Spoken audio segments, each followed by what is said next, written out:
Hey everyone. Man, it's been a while, I know. I hurt my back really bad. Not a good time because so much has been happening. So, today is the first chance I've really had to look at anything in like a week because I was pretty much out of commission. So, I just want to do a quick video and share some of my thoughts about this Force Investigation Team report that the LVMPD released. I mean, my goodness, what a plethora of information.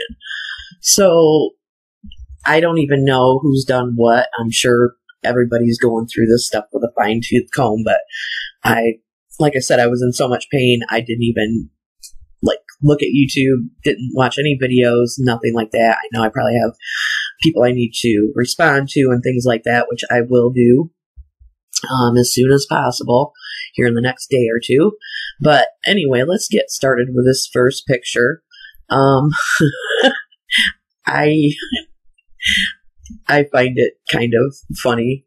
This is the L bracket that they're saying that Jesus Campos came upon, and you know that's what triggered all the calls, and then the shooting started. And I mean, give me a break. What's this piece of shit thing gonna stop anyway, number one? Number two, I don't think that is the door to the stairwell, because it's wooden and it should be metal, I think. So that's just for starters. I mean, that was the first picture that they put in this report, and wow, what a doozy.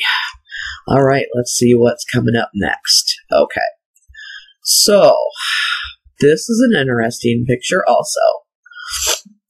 Now notice, here is our cart out in front of room 134. Here's our suite 135.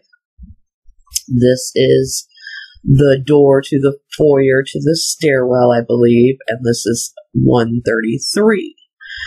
Now, this is the door that SWAT breached, supposedly. To me, I would think if you're breaching a door like that, that it would fall inward, not outward.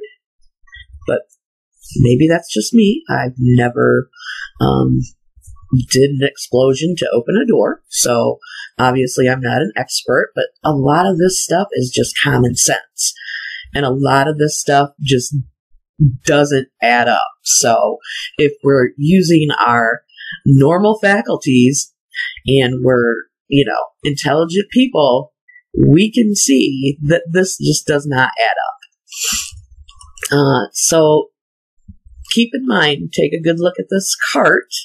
Yes, we've got the cameras and other assorted things. Oh, gosh darn it. I was doing this so well earlier. I'm really sorry, guys. Oh, there we go.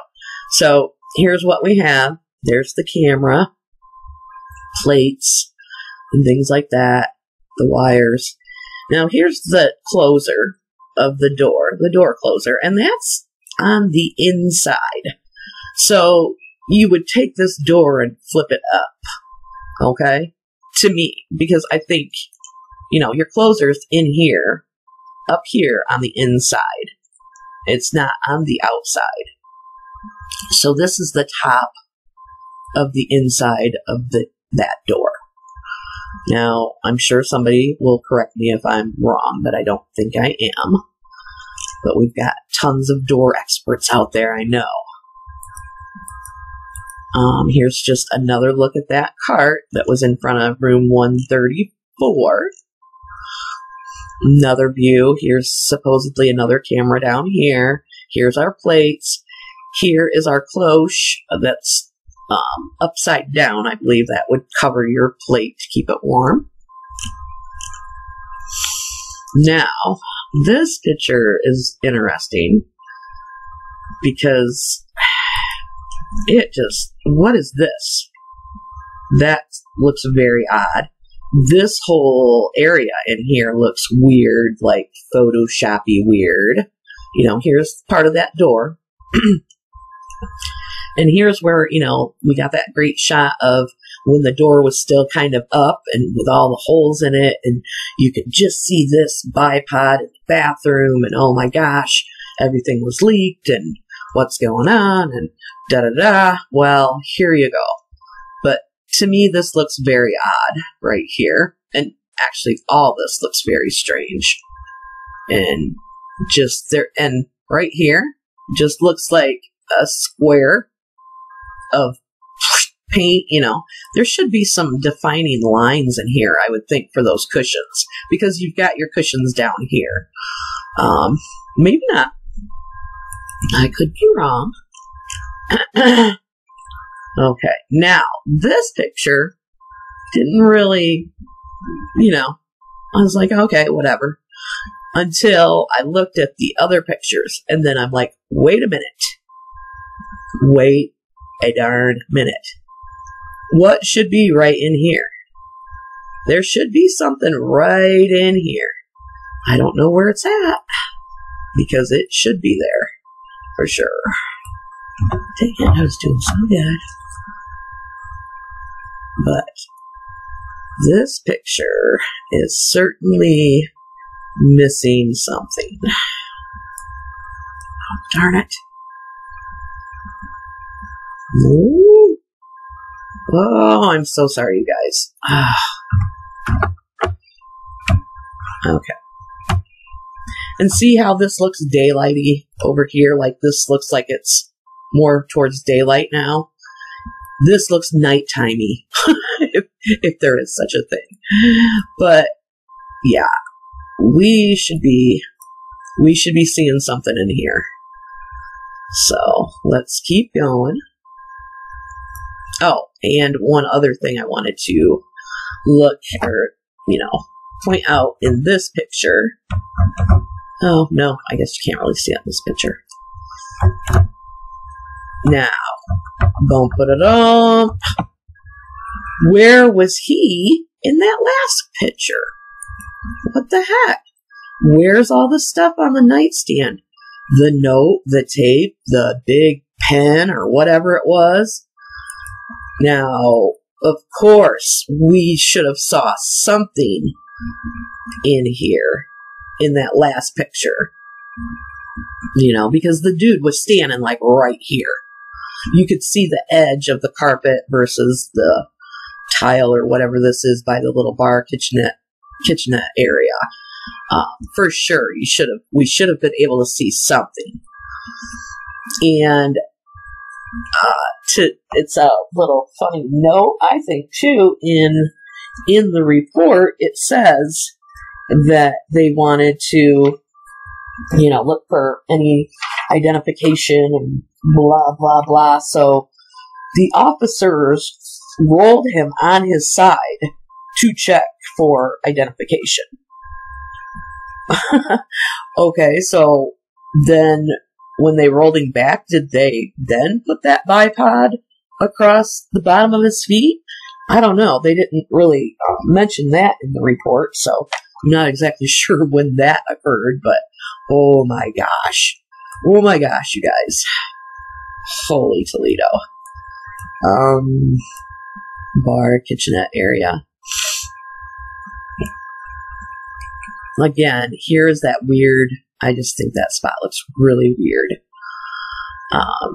And here is our door that should be up in my mind, because that's the inside of the door right there.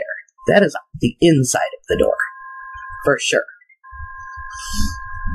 And I know I'm not doing the greatest job on this, but here is the master bedroom. And I'm sorry, Mandalay Bay, but yeah, this is fugly. I mean, it's just gaudy and ugly. I just do not care for it. What this is, I do not know. This is weird right here. That's what I think, according to Joe. Joe thought maybe it was a shoe, the bottom of a shoe. It's something, but I can't figure out what it is. I don't know. maybe it's some type of ammunition or something, or magazines. Maybe the bottom, where you would clip it into the gun. That's what it is, I think. I just figured that out. Maybe. This stuff is just crazy. I know I'm not doing the best job, but now,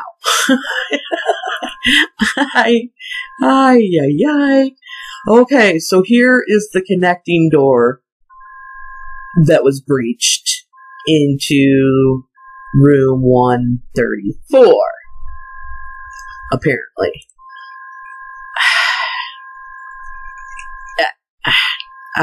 That just does not look right to me either.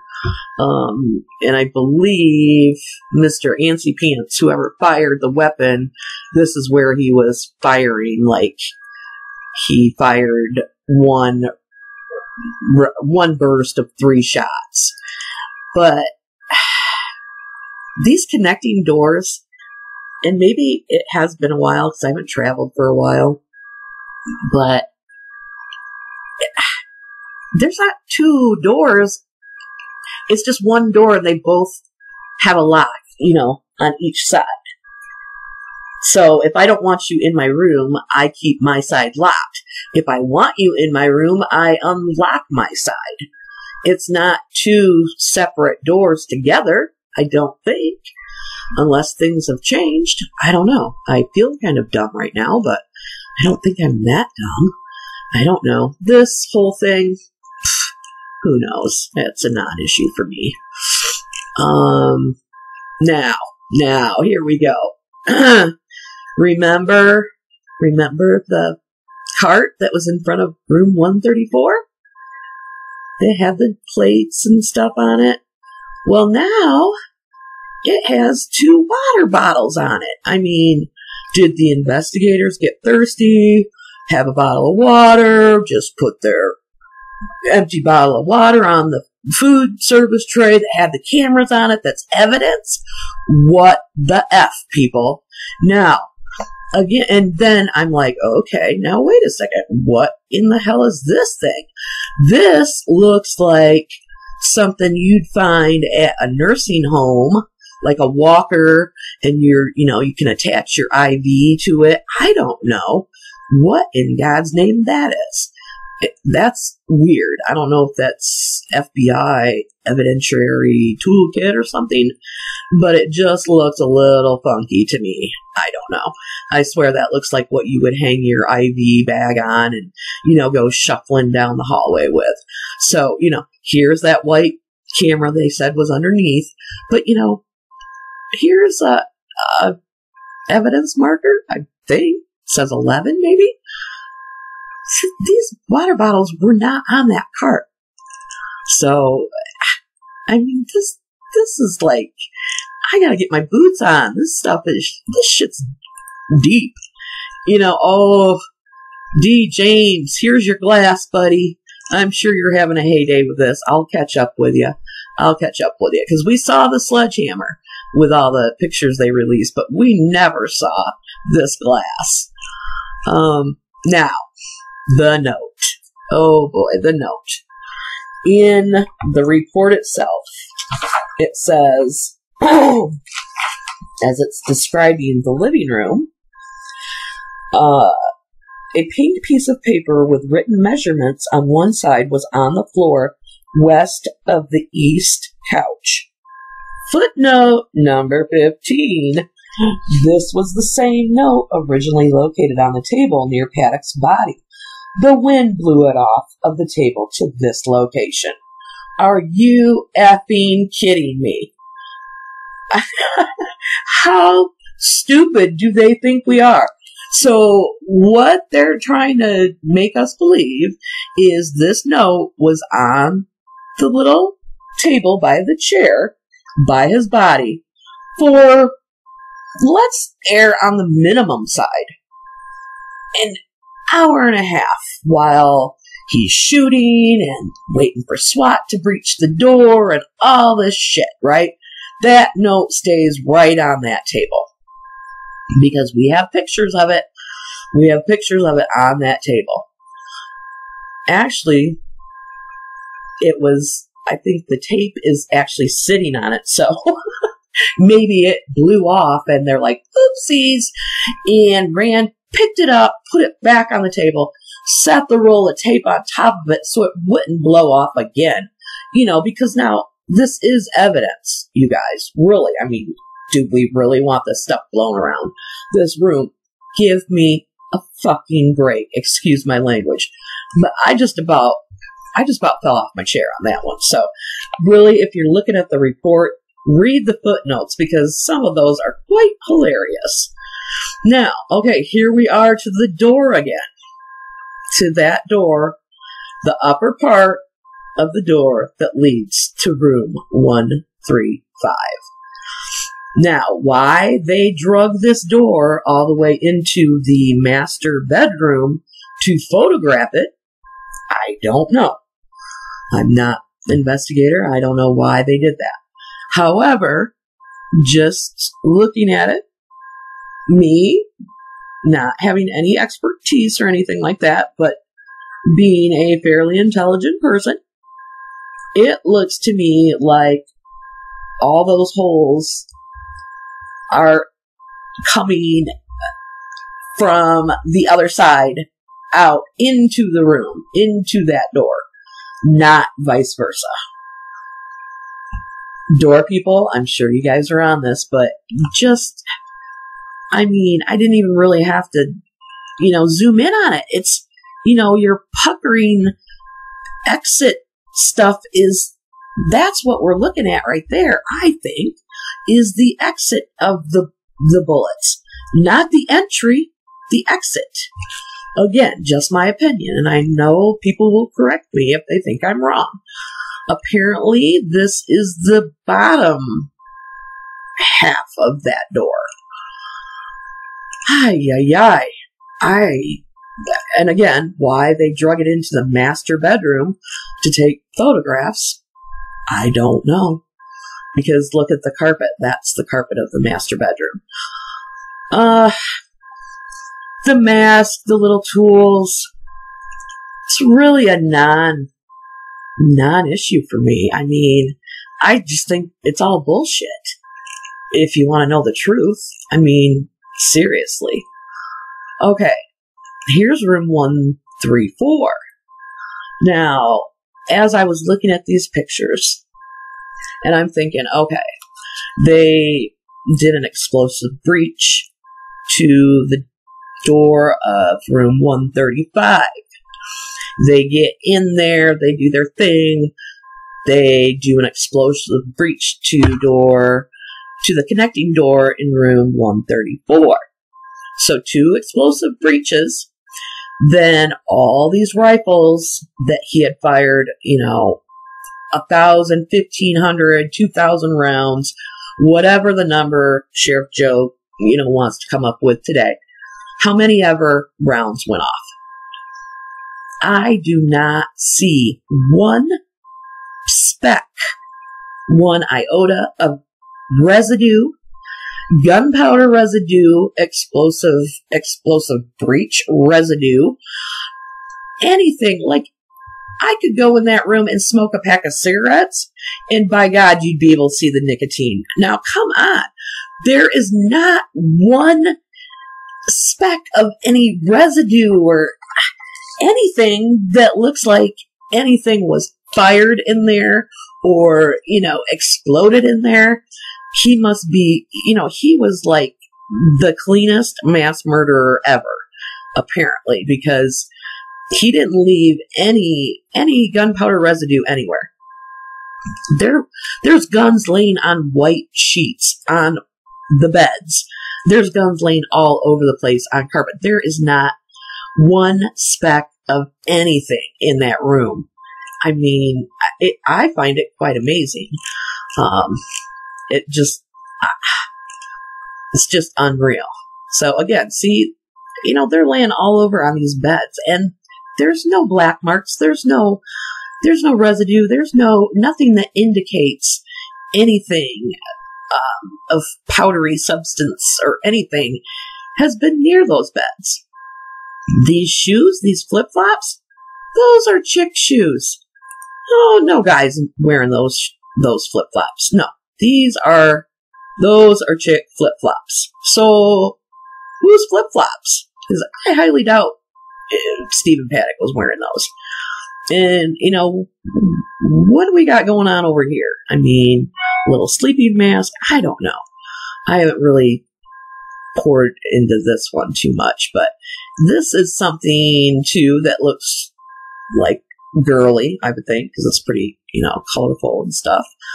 But I'm telling you what, these photos are just amazeballs. And so, okay, so that's the door that would go out to the hallway on 134. Here is our connector door that they had to breach. But it doesn't even have any handles or anything. I don't know what I'm looking at. Maybe I'm not seeing things right, but this door seems like not a door, if that makes sense. Not a door with handles or anything. And then, okay, his vehicle. Boo. I mean, okay, so initially when they said what they found in his vehicle, I was like, oh my god, you know, 1 billion pounds of tannerite, and, you know, I'm just thinking all this stuff. Okay, folks. This is a Saturday afternoon in Michigan, blowing shit up, okay? This is nothing. Where I come from. You know, you go to your buddy's back 40, he's got a half-ass gun range set up. You drink some beers, and you blow some shit up. And that's all this is, in my opinion. Again, this is just my opinion, my take.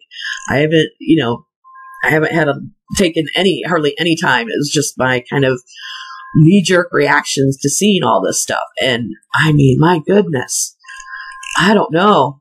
It's just, again, leaves us with more questions than answers. And there is so much more. There are so many layers to this thing.